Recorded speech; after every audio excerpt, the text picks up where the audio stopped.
Assalamualaikum warahmatullahi wabarakatuh. Salam sejahtera untuk kita semua. Om Swastiastu, Namo Buddhaya. Nama saya Sabrina Oktaviani dari kelas 12 MIPA 1. Saya akan menampilkan tugas untuk syarat kelulusan, yaitu sejarah dengan judul Kronologis G30 SPKI dan Bahasa Indonesia sekaligus Pendidikan Kewarganegaraan dengan ceramah yang diberi judul Sikap yang harus dikembangkan pelajar Indonesia agar keutuhan NKRI tetap terjaga. Partai Komunis PKI. PKI adalah partai komunis non-penguasa terbesar di dunia tanpa menghitung partai komunis di Rusia dan di Tiongkok. Tercatat bahwa anggota aktif dari total partai ini mencapai angka 20 juta jiwa termasuk pendukung-pendukungnya.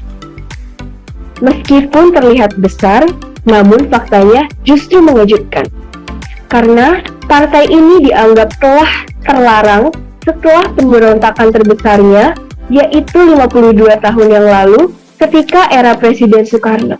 20 tahun setelah Indonesia merdeka, yaitu tepatnya tanggal 30 September 1965, PKI telah tertuduh sebagai dalang dari pembunuhan 7 jenderal militer. Mereka beralasan karena takut terjatuhnya posisi mereka sebagai ujung tanduk presiden. Dengan adanya isu tentang revolusi Dewan Jenderal, yaitu penggulingan kekuasaan presiden untuk diambil alih kekuasaannya, yang sebenarnya isu itu belum bisa dinyatakan kebenarannya. Dan cara yang mereka gunakan sangat bertentangan dengan ideologi negara. 3 dari seluruh korban perencanaan mereka bunuh di tempat, yaitu di rumah korban. Terdapat Jenderal Ahmad Yani, Letnan Jenderal Tirto Darmo Haryono, dan Mayor Jenderal Donald Ifak Panjaitan. 3 target lain yaitu Letnan Jenderal Stiwo Parman, Mayor Jenderal Sutoyo Sustomiharjo, dan Suprapto ditangkap hidup-hidup, sementara target utama mereka yaitu Jenderal Abdul Haris Nasution telah berhasil kabur. Yang akhirnya anak perempuannya yaitu adik Irma Suryani dan ajudan pribadinya Kapten Pierre Tendeanlah yang telah menggantikan korban penggantinya setelah mereka menyiksa para jenderal hingga tewas. Tak segan mereka membuangnya ke dalam lubang sumur sedalam 12 meter yang hingga saat ini mereka beri nama Lubang Buaya yang letaknya di Pondok Gede, Jakarta Timur. 3 hari setelah kejadian, yaitu tanggal 30 September 1965, pasukan Kostrad di bawah pimpinan Jenderal Soeharto berhasil menemukan mayat ke-7 korban tersebut dan memberantas para pelaku, serta tanggal 5 Oktober, para korban sudah diistirahatkan di Makam Pahlawan Kalibata, Jakarta Selatan. Pada tanggal itu juga, mereka telah dicetuskan sebagai pahlawan revolusi dengan monumen kesaktian Pancasila oleh Presiden Soekarno atas seluruh jasa yang mereka berikan kepada negara ini. Sejak saat itulah, PKI dibubarkan dan dianggap sebagai pengkhianat negara. Sedangkan tanggal kejadian peristiwa ini dijadikan sebagai nama peringatan sejarah kelam di Indonesia, yaitu G30S, Gerakan 30 September. Perbedaan adalah suatu keberagaman. Yang bisa kita lakukan adalah menerima perbedaan tersebut dan menjadikannya sebagai bagian dari kehidupan. Perbedaan bukan justru kita jadikan sumber konflik, melainkan sebisa mungkin kita jadikan tolak kekuatan untuk membangun kehidupan yang harmonis, damai, dan penuh toleransi. Sehingga kedamaian di dunia bisa betul-betul terwujud.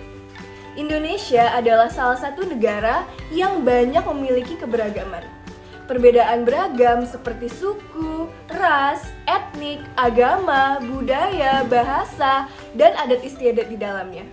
Perbedaan yang dimiliki bangsa Indonesia sesungguhnya merupakan aset bangsa yang tak ternilai harganya. Hal ini karena tak banyak negara yang memilikinya. Salah satu cara menjaga dan merawat perbedaan yang beragam tersebut adalah dengan Bhinneka Tunggal Ika. Bhinneka Tunggal Ika, berbeda-beda tapi tetap satu jua, merupakan semboyan negara Indonesia yang dijadikan sebagai dasar untuk mewujudkan persatuan dan kesatuan negara Indonesia, di mana kita harus menerapkannya dalam kehidupan sehari-hari. yakni dengan cara hidup saling menghargai satu sama lain. Maka dari itu, kita sebagai rakyat Indonesia harus menjaga keutuhan dalam kebersamaan membangun negara kesatuan yang majemuk. Indonesia dengan hadirnya masyarakat yang majemuk yang terdiri dari berbagai suku bangsa yang berbeda di bawah naungan sebuah sistem nasional yang mengandung beberapa unsur pemerintahan yang menjalankan suatu proses pembentukan masyarakat Indonesia tanpa membeda-bedakan keberagaman budaya, bahasa, agama, suku, ataupun strata sosial demi mewujudkan tujuan negara, yakni seperti yang telah dimaksud dalam Bhinneka Tunggal Ika. Bhinneka Tunggal Ika sangat memiliki peran penting bagi Indonesia, salah satunya digunakan sebagai pemersatu bangsa demi meningkatkan derajat negara Indonesia. Kemudian, salah satu usaha yang harus ditempuh yakni meningkatkan kesadaran pola pikir masyarakat Indonesia untuk mewujudkan hak konstitusi dalam berkumpul maupun berserikat, dan juga mendorong masyarakat untuk lebih menggunakan dasar agama sebagai landasan kehidupan dalam bersosialisasi, yang juga menegaskan bahwa Tuhanlah tujuan hidup mereka seperti yang tertera dalam agama yang dianut setiap individu masyarakat. Sebagai pelajar, sudah seharusnya kita mempertahankan persatuan dan kesatuan yang telah diperjuangkan pahlawan terdahulu. Dimulai dari lingkungan keluarga. Setiap anggota keluarga harus menjalankan kewajiban dengan baik dan benar, saling menghormati dan bekerja sama. Nah, contoh perilaku anggota keluarga yang mendukung keutuhan NKRI adalah sikap rela berkorban untuk membantu korban bencana alam, dan melaksanakan kewajiban membayar pajak, serta memasang bendera merah putih untuk memperingati hari kemerdekaan. Nah, dilanjutkan di lingkungan sekolah. Sekolah sebagai lingkungan yang lebih luas dari keluarga juga mempunyai tata tertib yang harus ditegakkan. Nah, tata tertib sekolah diadakan agar proses belajar mengajar berjalan dengan tertib, aman, dan lancar. Banyak kegiatan di sekolah yang mencerminkan perilaku pendukung keutuhan NKRI. Contohnya adalah sebagai berikut. Yang pertama, memasang upacara bendera setiap hari Senin, melaksanakan kerja bakti untuk memelihara lingkungan sekolah, dan mengumpulkan sumbangan untuk membantu korban yang terdapat bencana. Di setiap negara pasti memiliki aturan-aturan tertentu. Begitu juga dengan negara Indonesia yang memiliki berbagai aturan mengatur setiap individu masyarakat, seperti Undang-Undang Dasar Negara Republik Indonesia tahun 1945. Jadi sudah selayaknya kita menjaga keutuhan Bhinneka Tunggal Ika dengan menaati peraturan-peraturan yang ditentukan negara Indonesia, baik itu tertulis maupun tidak tertulis. Maka dari itu, Bhinneka Tunggal Ika harus dijaga keutuhannya karena telah disadari begitu pentingnya Bhinneka Tunggal Ika. Nah, maka sudah menjadi kewajiban kita sebagai rakyat Indonesia dan pelajar Indonesia untuk memeliharanya. Keutuhan suatu wilayahlah yang menjadi kekuatan utama dalam bernegara.